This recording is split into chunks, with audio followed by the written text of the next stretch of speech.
Bugs crashing your pack's party? Whether they've got paws or sneakers, your pack deserves a home that's protected from pests. That's where Wondercide comes in. Plant-powered protection made with steam-distilled natural essential oils that actually work. It kills and repels fleas, ticks, mosquitoes, and ants without questionable ingredients or overpowering smells. Safe to use around kids and pets when used as directed, lab-proven to work fast, and proudly made in the USA. We offer sprays for pets, people, homes, and yards. Plus, spot-on treatments, collars, and even shampoos. Whatever your pack needs, we've got it covered. Founded by a pet parent looking for a better way to protect her dog Luna, Wondercide's now protected over 21 million lives and counting. You might have even seen us on Shark Tank.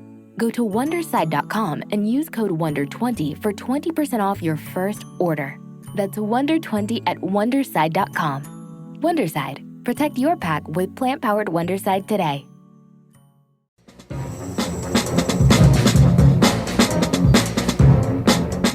Hello, this is Aaron West. I am the author of the A24 New Wave.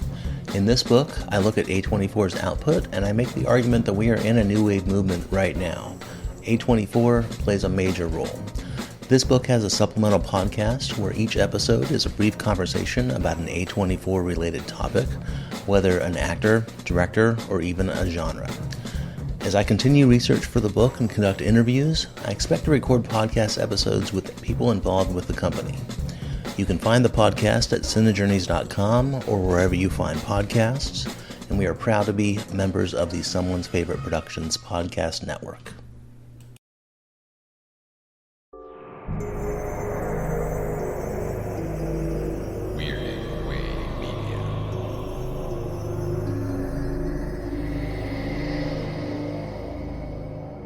We deal in paint, pigment, light and shadow, realism, surrealism, impressionism, and ghost stories. An interest in the oddball, a predilection toward the bizarre. And this place is nothing if it isn't bizarre. There's no admission, no requirement of membership, only a strong and abiding belief in the dark at the top of the stairs, or things that go bump in the night. The name of this place, should you have come in here accidentally out of the rain, is the Night Gallery.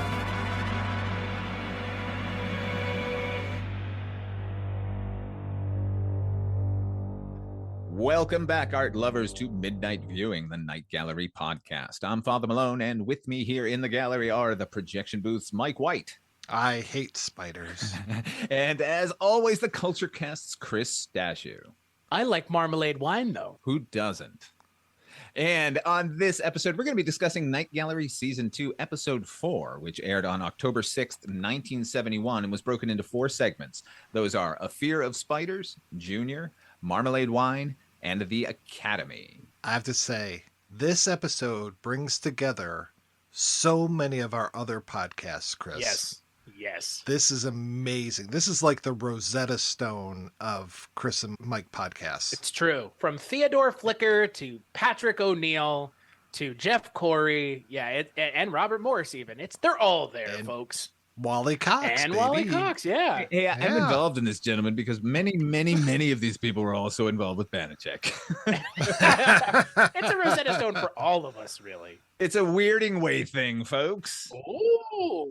Which might make all 4 of these segments a little bit more palatable. Yes, actually, I had a good time with this one. Anyway, here we go. The story behind this offering, a word which we've coined just for the occasion, arachnophobia. It means for our purposes a special distaste for those crawly little beasties with the multi-legged hairy bodies. In other words, a fear of spiders. The title of our first painting in this, The Night Gallery.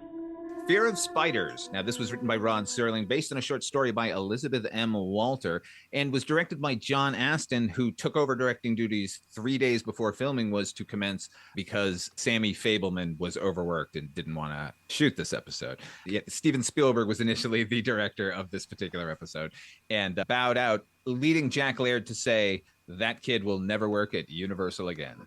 And he didn't. He faded into anonymity, and there you go. This one stars Patrick O'Neill, Kim Stanley, and Tom Petty. I'm going to mention Tom Petty right out the gate here. He's one of my favorite character actors of all time, most specifically from the Taking Pelham 1, 2, 3, Kaz Dolowitz, that voice. Ay, ay, ay. Anyway, this story concerns an arachnophobe or arachnidphobe. Good work coining the phrase, Rod, who has little use for humanity until he runs afoul of a particularly inhuman foe. Chris, what'd you think? I liked it better when Creepshow did it a decade later. They're creeping up on you, the superior version? Yeah. Yeah, because what a weird and ultimately forgettable way to open this episode. Because not only is Patrick O'Neill effectively wasted, but the climax of this story is... it's behind a closed door, and it has zero emotional impact on the story. It's not a good segment, and it's the longest segment in this episode too, which is, great in and of itself. What about you, Mike? I enjoyed it. I like the big fake spider behind the door that we see at one point, and just how those spiders keep increasing in size in his sink. And I'm like, are you noticing this? That they're getting bigger and bigger here? The whole relationship between him and the Elizabeth Croft character, I'm just like not really picking up everything that they're laying down here. So I was like, they describe him as a misanthrope, and I'm just like, okay, he seems like an okay guy to me. Very well spoken, very erudite, but just doesn't like spiders. Okay. And then Tom Petty, I appreciate especially his music work. I mean, Running Down a Dream notwithstanding, I loved when he showed up and just how he's just like, what do you want from me? Yeah, he's so good. I really liked him, and just, why didn't you go to a hotel or something rather than being tortured by spiders? And then also, sorry, who is he yelling at the beginning of this episode? Is this his house cleaner or housekeeper that he's yelling at? Because he keeps yelling to somebody that we never see. That's the upstairs neighbor. That's the lovelorn woman. Yes. She lives directly above him. So at first he's yelling at her from above to leave him alone. And then when she comes to the door. Yeah. Wow. Okay. Was not picking up on that. It really is a Rod Serling episode segment, isn't it? That's all you can say. When I was watching it yesterday, I saw that his name was on it, and I just went, oh, good, it's going to be terrible. And you know what? It's not great.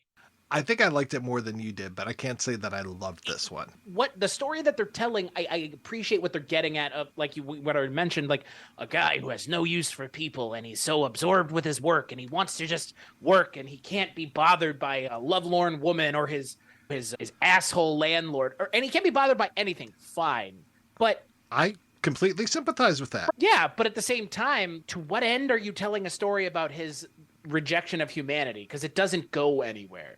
And by the end of the story, I guess one could say that he makes the right choice in rejecting humanity because the woman who he confides in throws him into the room with the spider and it kills him. Turns out he was right all along. Right. Now, I liked it much more than you, Chris, and probably on par with you, Mike. It's an okay episode. I like the actors in it a great deal. Patrick O'Neill manages to pull off this thing where they've stacked the deck against his character. They make him, he's a food critic and an interior designer. That apartment they've appointed, it's like an apothecary jar mania in there. Did you see the size of the giant salt shaker beside his door? It's insanity, right? Even under all of that, he manages to bring a bunch of steel behind all of his performance. They go so far as, and this was, I thought, weird, where they made Tom Petty effectively call him a queer. Yeah, it was like Patrick O'Neill's a coded gay character, is he not? Yes. Yeah. Definitely. You don't like women because you're too busy or because you're gay. Which one is it? Make a choice, Rod, because I get what you're laying down here, but why? What's the meaning of that subtext in the story then? Yeah, it's completely out of nowhere, and that's what I'm saying. Patrick O'Neill resists it and gives it a grounding that they weren't allowing, because he doesn't play into the stereotype that they were just constructing all around him, which I liked. And then on top of that, Kim Stanley. I love Kim Stanley. If you've never seen a movie called Seance on a Wet Afternoon, go watch that movie. Funny. Oh God, she's great. She's always struck me as a much more reasonable Shelley Winters. Yeah, plays it a little closer to the vest. Yeah. She wants to go to the moon, but knows that gravity is a thing. And I think she's really great here. And evidently, John Astin got in trouble with the brass because he was allowing her to improv a lot, and he defended her like all down the line. It's weird that even for John Astin, the writing was on the wall for Rod Serling here, where it's just like, sorry, we're not paying attention to your thing. We're making it better if we can. So I liked their performances in it on a fundamental level. You mentioned it, Mike. This guy who is he's petrified of spiders, looks into his room and there's a Great Dane-sized spider in there. He closes the door and locks it, and then the only thing he can think to do at that moment is go talk to the super. The super blows him up, and now his only option is the lovelorn spinster upstairs who he spurned and has a grudge against him. That's it. He's a successful writer. Like you said, go to a hotel and return with a pistol or a pickaxe or something. How dare you inject logic into an otherwise illogical story? It seems like it was completely set bound, and that even extended to the logic of the episode. Yeah, it's a stage play, but a stage play would have had a better looking spider. Look, the spider I actually really like, but I think maybe had the original director of the episode directed this one, it would have been genuinely scary. Even as bad as it was, he would have figured out a way to make it, to shoot it to creep us out. Because I don't know why they kept cutting to that same horrible shot of the spider either. Like, they showed it a lot. A lot. Yeah. Could they have just zoomed the shot in or something and replay? Anyway, the best part of this would have been after she closes the door, you hear Patrick O'Neill we're assuming he gets killed by the spider. It would have been better if the door then opened and it was just Patrick O'Neill in a spider costume. Just a giant Spider-Man, not Spider-Man, but a man dressed up like a spider. And that's it. Along those lines, Chris, I thought the episode should have ended with him going up and she was the spider. You know what I mean? She like slowly transforms into a spider and then gets her revenge. Like, that would have been horrifying. Did either of you bother to read the short story by Elizabeth Walter? I did not know. Okay. Very similar. The plot is the same. Obviously, it's fleshed out more because it's prose. In this, he sees the spider briefly and freaks out and doesn't know if he had actually seen it or not. And that's why he goes up to her. And she isn't as persistent. She's just the girl upstairs that he's avoiding because they had a relationship and now he doesn't want to deal with her anymore. So he goes up there, could you come down and check? And they end up just having a night together where she lays out all the horrible ways he treated her. And then he sleeps there and in the morning wakes up and he's like, oh, let's go see if that spider was real or not. And goes into the room. She sees the spider, pushes him in, closes the door and locks it. They had slept together the night before, so now she's going to have his child. He jumps out a window and kills himself rather than be attacked by the spider. So it's much more, was it even there to begin with thing, as opposed to he was eaten by a spider at the end of the episode. Way more effective. I don't know why they changed it. Actually, I do know why they changed it, because this is actually a remake of a Twilight Zone episode written by Rod Serling called The Thing About Machines, which is basically the same story, except the Thing About Machines has a scene in the middle where they're trying a little bit of conflict where he injected a repairman. And the character that doesn't exist in the short story, the repairman, the dialogue between Tom Petty and Patrick O'Neill is virtually identical to the original Twilight Zone. Why is he complaining that he no longer is in control of the show when he's just plagiarizing himself? Ladies and gentlemen, if you will, come with me on a journey of my laziness on screen for all to see. It feels so fucking disingenuous at this point with this show. Rod Serling, just leave. Just go. It's okay. Other people can work on your show. Day, sir. Good day. You get nothing other than constantly cashing residual checks for the rest of your lifetime for all the shows you created. But you couldn't just leave well enough alone. It's like, at some point, when do you start tarnishing your own legacy? Here. Right. That's my, it was here. Just stop. It was in the interviews following the show that he tarnished his own legacy, because he could have just shrugged and nobody would have noticed. We would have been like, oh, it's the end of his career, whatever. Yeah, it could have been like, hey, whatever. The show is what it is now, and I was involved within the first season. There you go. Anything past that, I wasn't involved with. Like, that's what I would say, and just let them hang themselves with however much rope they want. I don't need to do it for them. Rod wanted to keep working, so he wanted to shift all the blame immediately, so he could get another. Yeah, it's not cool. I do want to point out a couple of things in this episode that I liked. A filigreed typewriter? Yes, please. There's a line of dialogue that I thought was very odd, which was when they're both talking, and he says about the size of the spider, he says, perhaps it's a mutation. There's a lot of that going around. Is that a thalidomide reference, do you think? It's right around the time. Anyway. It is around the time. Yeah, I picked up on how odd that line was, but I didn't think of the thalidomide thing at all. But that's why I was like, what could they possibly be talking about in 1970 when there's a lot of mutations going on? Oh, thalidomide. That's horrible. It's also the era of giant monsters attacking. This whole thing of like ants and spiders and all.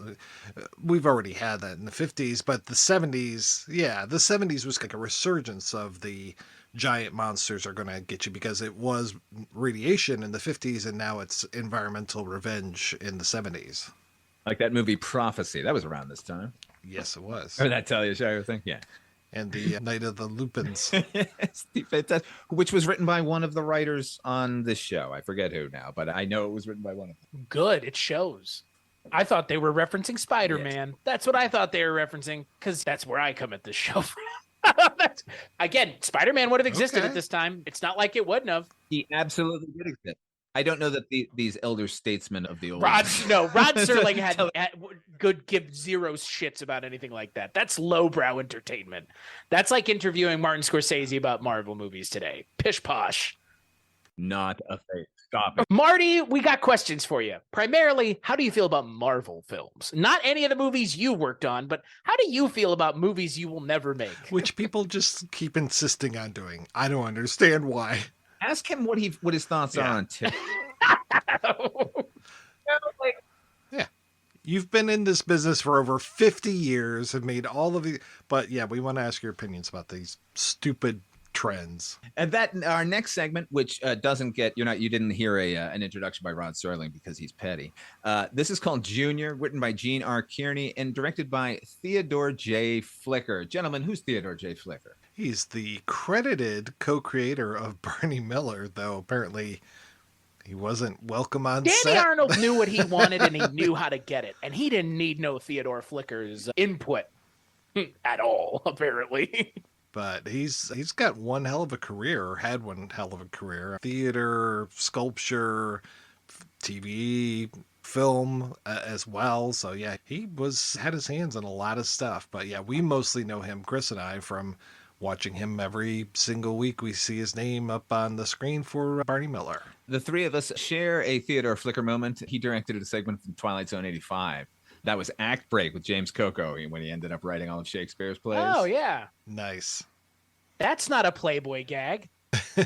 Speaking of, this one stars Wally Cox. This is just a blackout sketch. Look, I'm just going to lay it out. A guy and his wife are sleeping. They hear their kid calling for water. He goes in. The wife says, it's your baby. And then he has to go bring the kid water. He goes into the crib. It's Frankenstein. It's Frankenstein sprawled on the thing. And then he pours water on his face. You have left out the best part. Daddy. The fucking voice they give the baby that is the moment you know something is wrong. in a big way, as they would say. It's very weird. And again, I knew that, when you watch a segment like this, that it's going to be, they show you something funny and that's it. And that's exactly what it is. But I wasn't expecting Frankenstein in the crib. I just wasn't. So was it effective for you? It was funny, and it was about it was about a minute and a half long. So it's automatically better than Fear of Spiders because it doesn't overstay its welcome. Here's the question that roused in my mind that I want to pass on to you from watching this episode. Do you guys wear socks to bed? No. Nor I, but Wally Cox does, and I thought that was weird. Fair. I think I might have when I was a kid, but I haven't for decades. At a certain point, you got to let your feet free. Come on now. The only other thought I had was now the Frankenstein was played by a guy named Bill Svano, who was a folk singer, the Rooftop Singers. He created the story for Fatal Beauty, that Whoopi Goldberg movie. Wow. Yeah. Huh.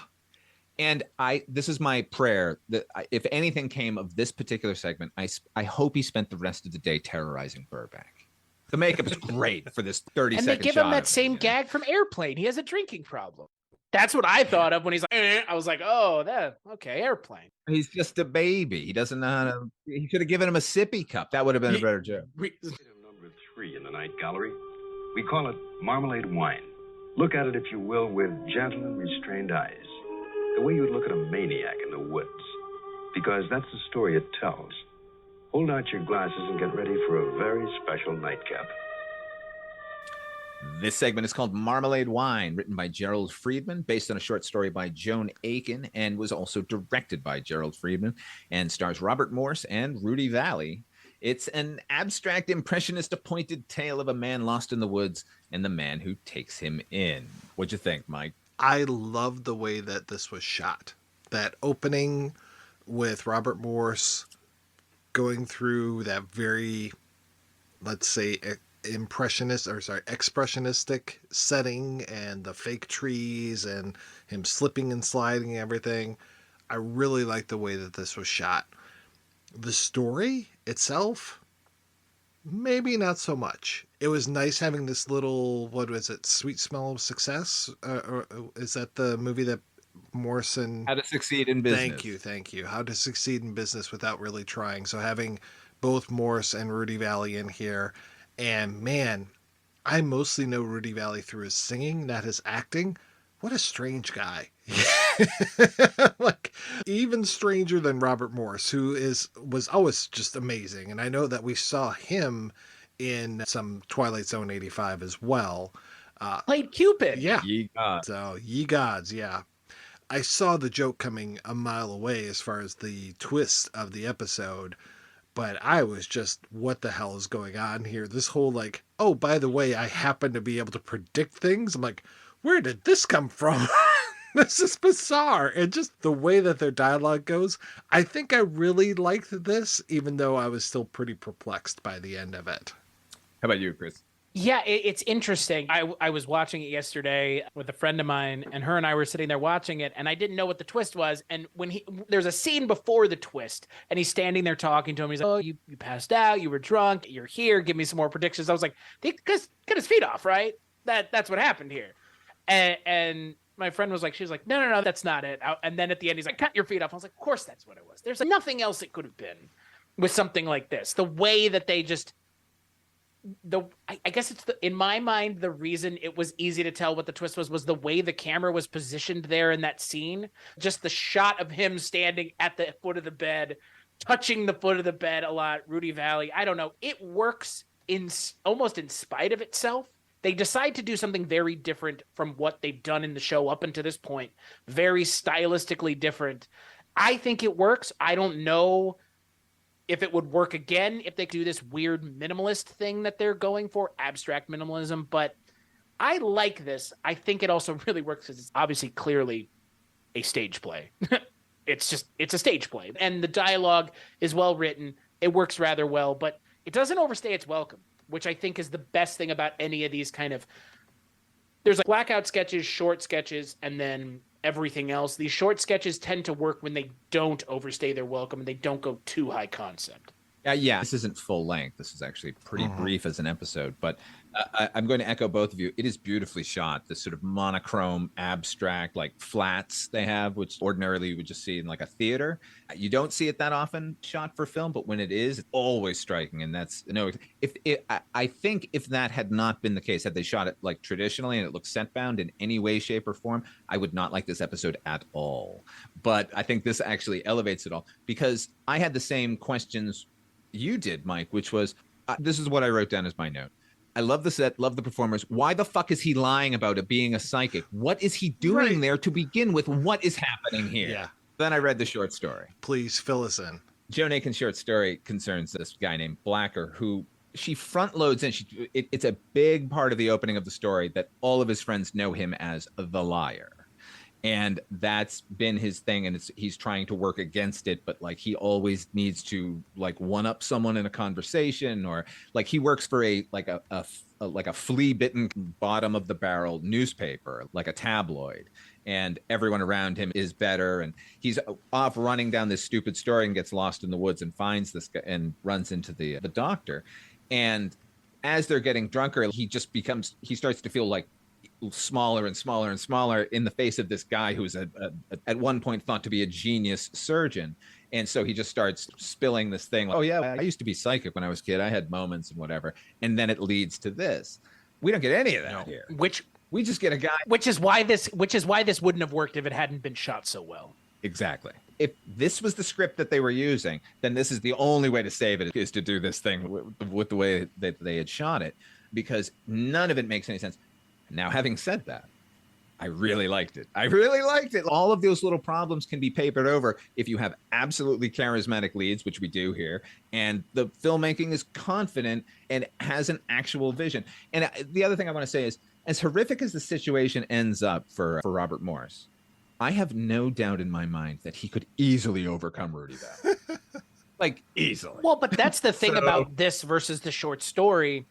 In this, he's a successful photographer. So why does he have to lie? Is he a successful photographer? He doesn't even know how to work the camera. I don't know who he is or what he is. The doctor was familiar with his photography. He says as much. Doesn't he? Or am I literally thinking of something else? No, he just says, "Oh, how wonderful for you! That must feel fantastic, being able to shoot a picture." He doesn't say, "I know who you are." It's all one-sided there. By the way, in prose, you can get away with the characters early on going, "God, what was the other thing I know about this guy?" And then later on going, "Oh my God, I just remembered."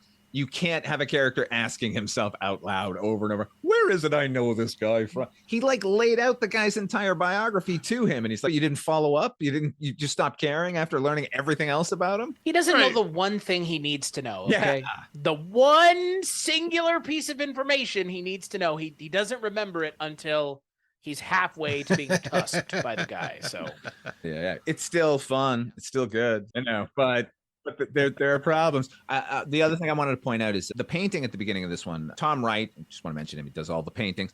It's a really simple still life. It's effectively a bottle of wine, the Marmalade wine, and some fruit and such.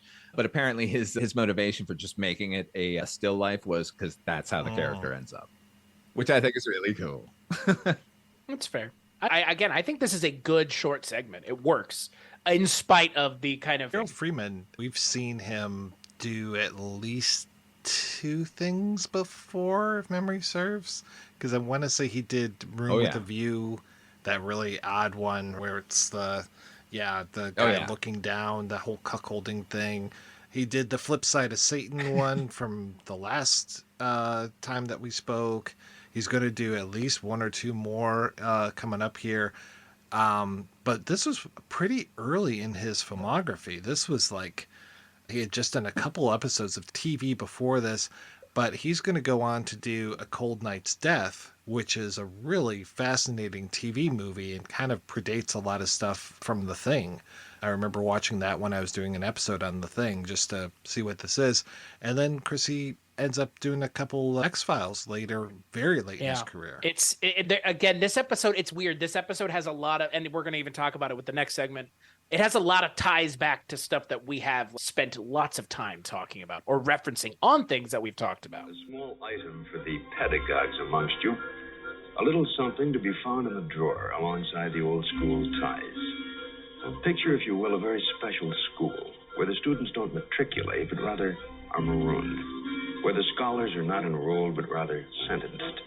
The painting is called The Academy.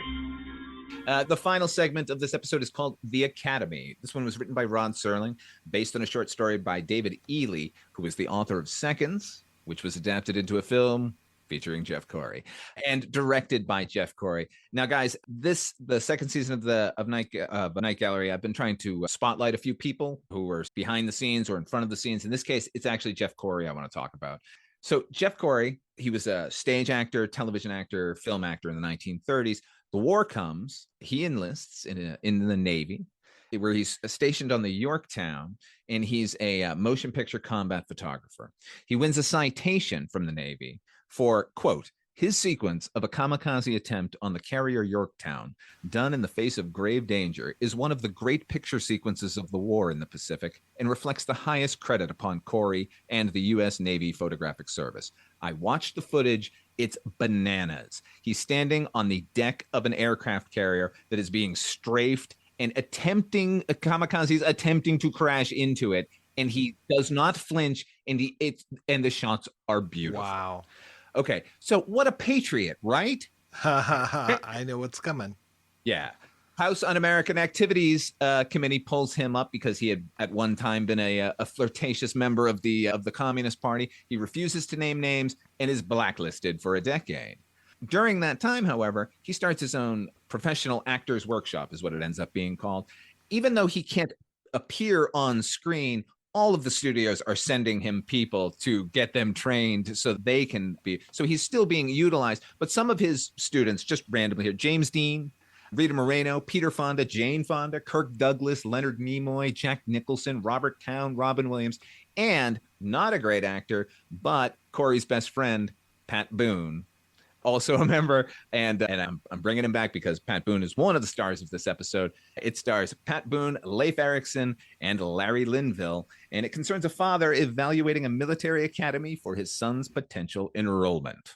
Pat Boone went to where I went to college. Pat Boone is a UNT alumni, apparently, unbeknownst to me.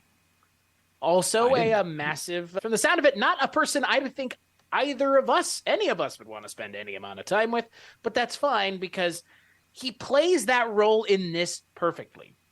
Yeah, he was pretty infamous for a while of taking black people's music and then redoing it as safer white people versions of it. Yeah, and I did not know this, but evidently he was associated with milk and white shoes somehow. That was some sort of Pat Boone trademark, which is a joke in this. Leif Erikson offers him a glass of milk when he first comes in.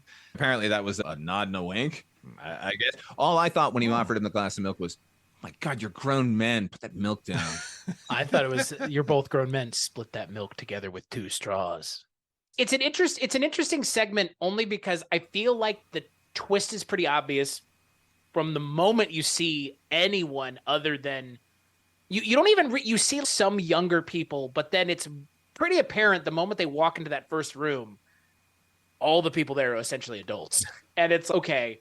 If it's not apparent what they're telegraphing with the twist, they're going to make it even more obvious the moment they go outside. Leif Erikson, he was the one that actually discovered America, correct? Yes. Okay.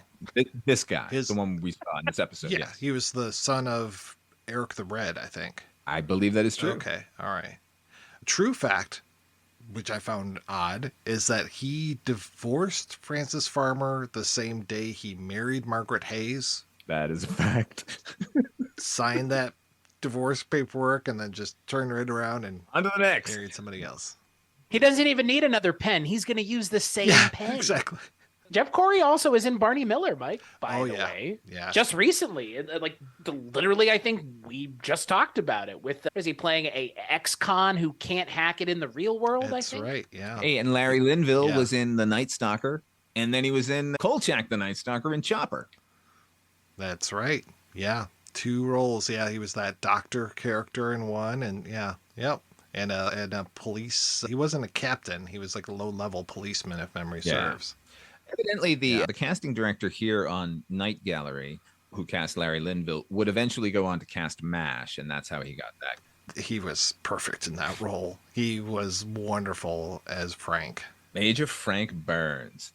Geez, I liked Stanley Waxman most of all in this episode. He was the trigonometry professor when they walk into the trigonometry professor's room, and he goes, "This is trigonometry!" I was like, Jesus H. Christ, it sure is. Yeah, that was a little odd. This whole segment is just flirting with oddity, but I liked it. I really enjoyed this one. Wow. I was just like, oh, okay. Especially when Pat Boone just sells his son out. He's just like, he's not a good kid. Yep, let's put him here at the academy. I like that the statue kind of looked like Leif Erikson. Was that on purpose? I hope so. I hope it means that he's been there forever. Yeah, I love that whole thing where it's just like, oh, shouldn't the statue be facing the other way? It's like, oh, no, not here. We're not sending them out. Oh, no, Rod Serling. Don't you dare do anything subtle. It has to knock you over the head with a mallet. God damn, Rod Serling. We need some subtlety here, man. Here's the subtlety. Okay, they mentioned that the Pat Boone's wife died under mysterious circumstances. Right. What was it, a boating accident? Now, is the implication outright is that the son was somehow involved? But did you guys detect that maybe the dad killed her and is now pawning it off on the son and is now getting rid of the son so he didn't have to deal with any of that shit anymore? I kind of thought that way too. the way he acts at the end would lead me to believe so. I like how this entire premise could be completely disassembled in the matter of minutes when the only person guarding the gate is it's like a chain. It's like a chain, like at a fucking amusement park that people just jump over. And that's what we're being led to believe has kept all of these indigents that are now perfect members of a military society. That's all that's kept them in. That and the inherent yearning for giving up their livelihood and freedom to go and live at a military academy for the rest of their lives. No, they've been broken. Yeah, it's like they know that they're bad people and they're just accepting this, which I found really odd. Is there a moment where we see somebody that's fresh off the boat coming in and just having their spirit broken and being subjected to probably torture and this stuff? No, we just see all of these very sedate men that have just been there for years and decades, and they're just, they accept their fate. Drilling, and discipline, and like now they have a purpose. Yeah. But what is their purpose? It's worse than they're being kept there. They've now just want to be there. They just want to do this now. It's much more insidious, I think. I agree. Sure, it's okay. I don't think the episode works overall, but I like what was going on behind it. Yeah, I don't think it works either. I think the premise is interesting, but just to what end? Yeah, okay. This guy gets rid of his son, and all right, but I know it's a shorter segment because this entire episode has essentially been shorter segments since A Fear of Spiders, but just give us a little bit more. Marmalade Wine gave us even a interesting look. This is just very, very rote. Nothing wrong with that, but it's just kind of rote. Did you all admire the crew in the toll booth window in the final shot of this episode? I don't know if I caught that or not. Oh boy. So the limo pulls away and then we follow a group of cadets running past that toll booth in which at least 2 crew members, I don't know who they were, but they're leaning against what looks to be a VW microbus. And then the camera pans on past that and we follow the troops. And I just went, what the fuck? God damn it. You're supposed to keep me in the story. That was part of Rod Serling's script. He had that note in there. Break the magic, please. Show the crew. We're going to play a preview of the next episode, and we'll be right back to wrap up. From this picture, one wouldn't necessarily conjure up the story of love, but that's precisely what it tells about. The emotion as old as man, but the object of the emotion, this is not quite as familiar. Its title, Phantom Farmhouse, offering number 1 in the Night Gallery. For our last offering in the Night Gallery, a painting that brings to life a literary classic from the pen of Conrad Aiken, fragile, lovely, haunting. Its title, Silent Snow, Secret Snow. That's right. On the next midnight viewing, we'll be taking a look at season 2, episode 5. That's broken into 2 segments: The Phantom Farmhouse and Silent Snow, Secret Snow. Until then, where can people find you, Chris Stashu? WeirdingWayMedia.com. That's where this show and all the shows we work on, that's where they all are. WeirdingWayMedia.com. How about you, Mike? Same thing. Thanks, Chris.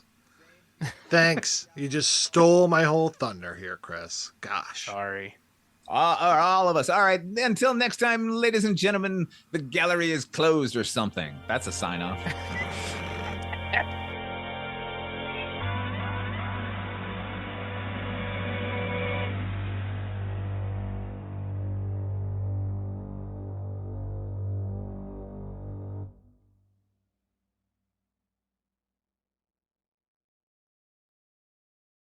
Hello and welcome to Tumbleweeds and TV Cowboys. My name is Hunter. In this podcast, I'll be joined by a different guest each week to discuss a classic Western movie or TV show. I've been a fan of classic Westerns for as long as I can remember, and in recent years, they've become very nostalgic for me. I love the aesthetic, the tropes, and I love seeing different filmmakers' takes on them. At their best, they're incredibly entertaining, rewatchable, and some of my all-time favorite movies are Westerns. We'll mostly focus on Western movies made in Hollywood, but we'll also be covering spaghetti Westerns, and one thing I'm very excited to get into are Western TV shows. I've got some amazing guests coming on the show: film professors, historians, and podcasters. And Tumbleweeds and TV Cowboys is part of the Someone's Favorite Productions podcast network, and many guests on the show will be from other shows on the network. Thanks for listening.